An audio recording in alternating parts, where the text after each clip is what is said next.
Hey there, and welcome to Scandal Steep.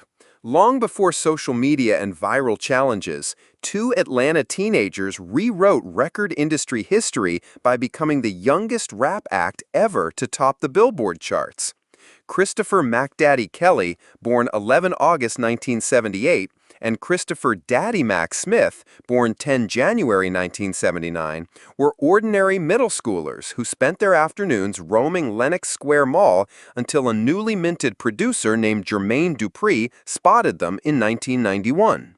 Dupri, himself barely out of his teens, saw marketable gold in their high-energy banter, coordinated moves, and oversized clothes.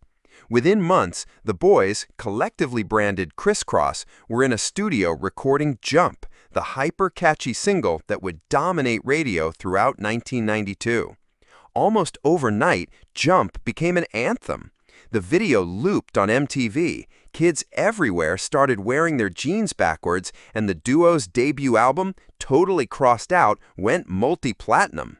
At just 12 and 13, Kelly and Smith were suddenly playing arenas, sharing European stages with Michael Jackson, and fielding interviews that asked again and again, "How does it feel to be famous?" Their canned response, "It's a lot of fun, everything happened so fast," masked how dizzying the ascent really was.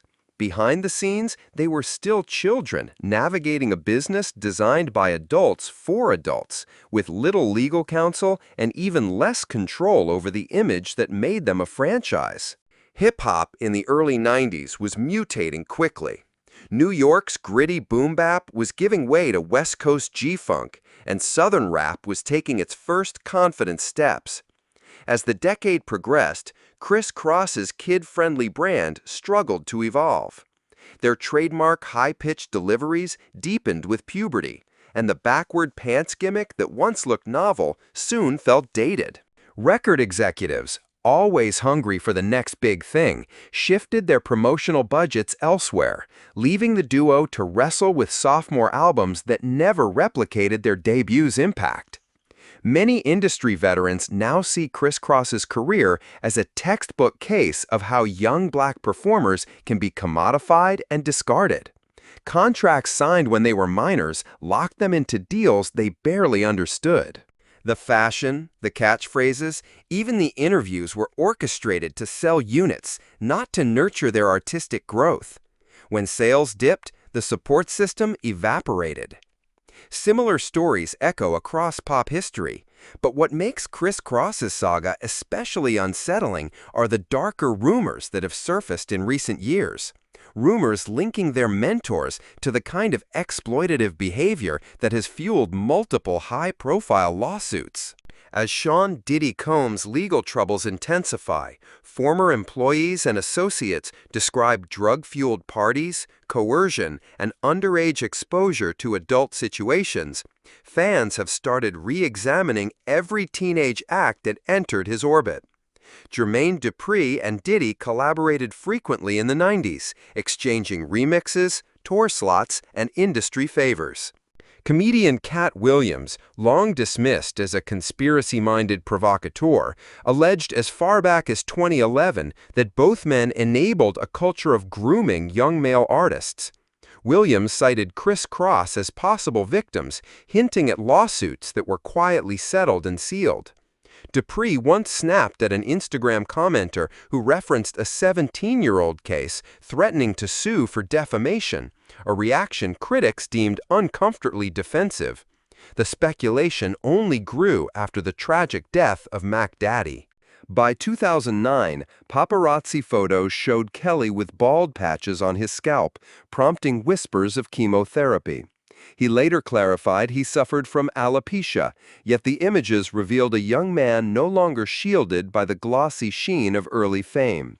Addiction rumors trailed him too, and friends privately admitted he had battled substance dependence for years. On 1 May 2013, those struggles ended.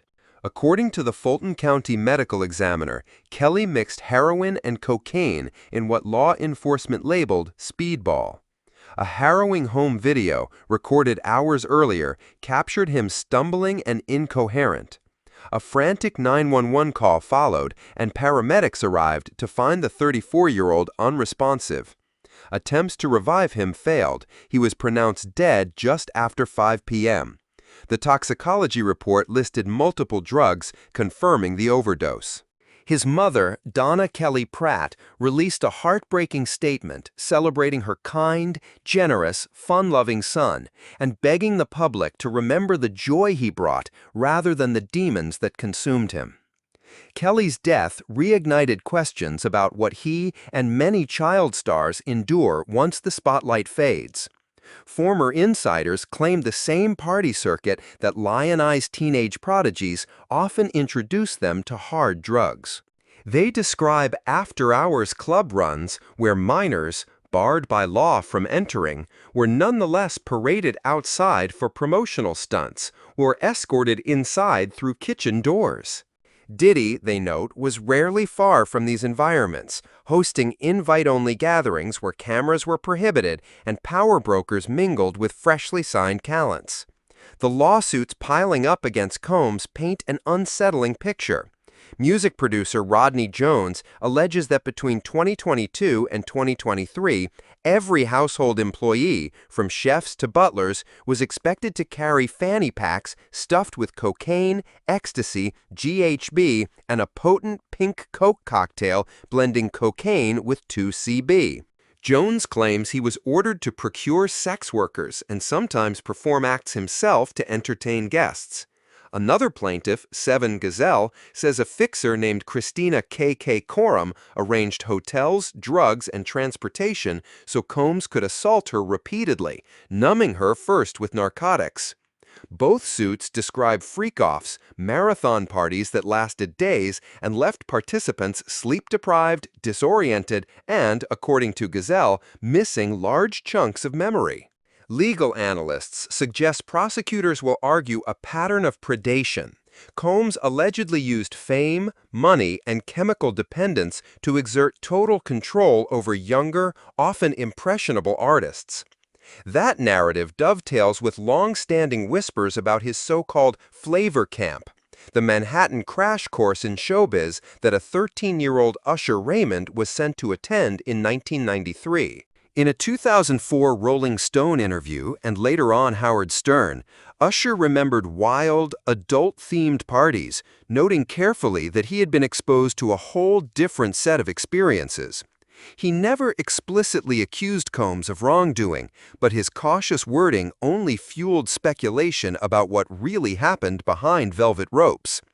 Bringing the lens back to Kris Kross, skeptics wonder whether similar exposure contributed to Kelly's spiral. Industry rumor holds that once their teen-friendly act cooled, they were nudged into more mature scenes to toughen their image. Clubs, celebrity house parties, late-night studio lock-ins where liquor and pills flowed.